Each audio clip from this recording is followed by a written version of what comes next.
mas-uuliyiin isugu jirtay heer gobol iyo heer degmo uu hogaaminayay guddoomiyaha maamulka gobolka Nogob ayaa kormeer hawleed ku gaadhay beeraha ka jira degmada Xaraarey ee gobolka Nogob.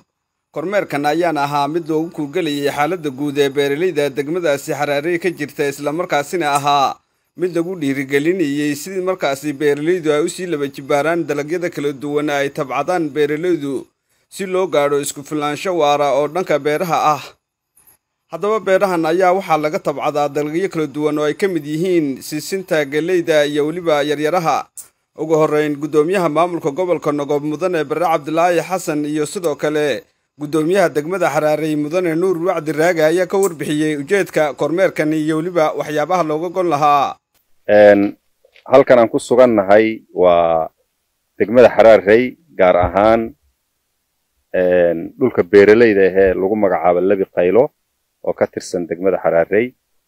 waad aragtaan dalaga iyo beerta iyo maxaan ku iraahdaa falitaanka la falay iyo maxaan ku iraahdaa sanadkii hore ayadana laga goostay. kormeer ayaanu ku ahayn beerahan kadaata Labi Qaylo. kormeer ku saabsanaa dalag iyo daryeelkii ayaan ku kormeeraynay. waxaanu indhahayaga ku aragnay beera aad u badan oo la tabcay oo noocyo badan leh, galeydii, yaryareydii, sinsintii iyo noocyo badan oo la tabcayaan indhahayaga ku aragnay. runtii waan ku dhiirigelinaynaa bulshada degmada Xaraarey sida fiican ee ka go'naanshaha leh ee ay beeraha u tabcadeen ama ay ugu mashquulsan yihiin siday wax soo saar u samayn lahaayeen. waxaan leenahay halkaa ka sii wada. waadna ku mahadsantihiin wixii ina soo maray waad garanaysaan. abaartii iyo rafaadkii iyo xaaladii waad la socotaan. innagoo taa uga diyaar garoobayna nimcadan ilaahayna siiyey, roobabkan iyo barwaaqadan ilaahayna siiyey sanadkan biyihii meel laga mara lala yahay inaynu beeraheena tabcanno oon dhulkeenna wax kala soo baxno ayaa loo baahan yahay. xukuumaduna arrinta ayada ah dhiirigelin iyo diyaar garow fiican bay ka samaysay. annaguna ka gobol ahaan waxaanu leenahay bulshada wax tabac ayaa nolol ahaa. qabandi waxba idinma qabanayso, laydin keenay. gacantiina wax kula soo baxa, gacantiina maxaan ku iraahdaa isticmaala. dawladuna waxay idinla garab taagan tahay heel iyo hooba. siidhkii inay idin siiso, cagafyadii inay idinku carrafogto, wixii suurtagal ahba ay dawladdu idin qabato.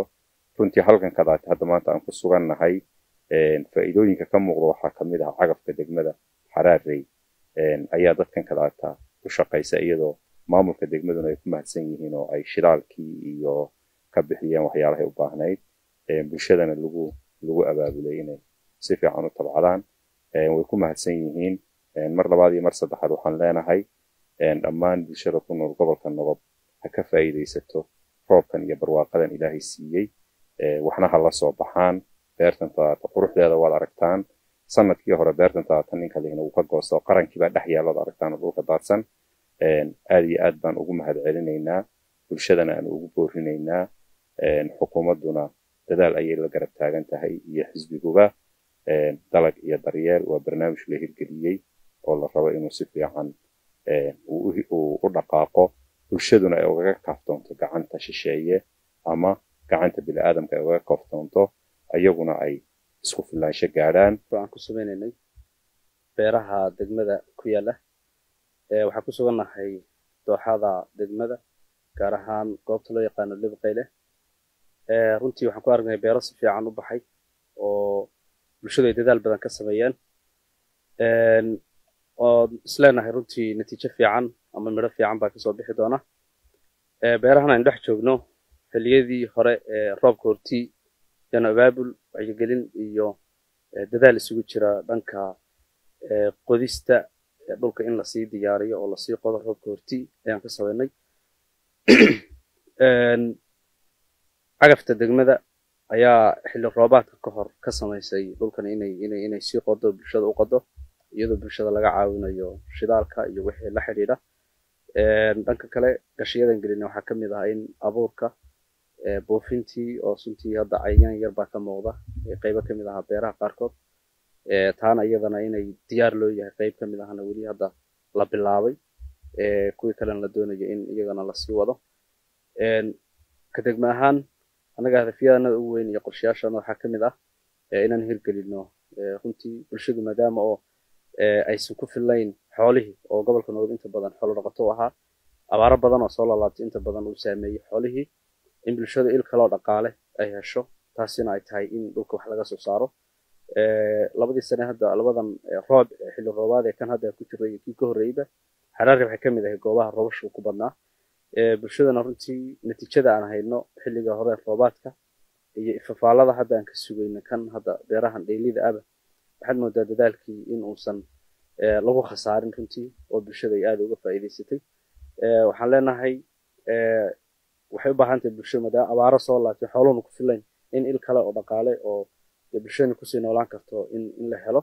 taasoo ah in dhulkeena iyo xusaarka laga faa'iideysto marka fursadaha ka degmahan aan u hayno ama la garab taaganahay bulshada iyagoo oo ka faa'iideysanaya waxaan jecelahay dadaalkooda inay sii laba jibaaraan dalagyada hadda ka baxa degmada laga heli karayo waxaa kamid ah haruurka ama yaryaraha galeyda iyo sinsinta dhanka khudaarta waxaa kamid ah xabuubka iyo waxyaabaha soo saarno qaraha qajiga iyo wixii lamid ah ka jira maadaama irrigation iyo goobo waraab oo si waaweyn u sii jirin haddana goobaha yaryar ee daamash yaryar aan anagu sameynay waxaan jecelahay in iyadana dhanka khudaarta la isaga filaado waxaan kaloo rajaynaynaa dadaaladan inaan sii laba jibaaraan anagu diyaar u nahay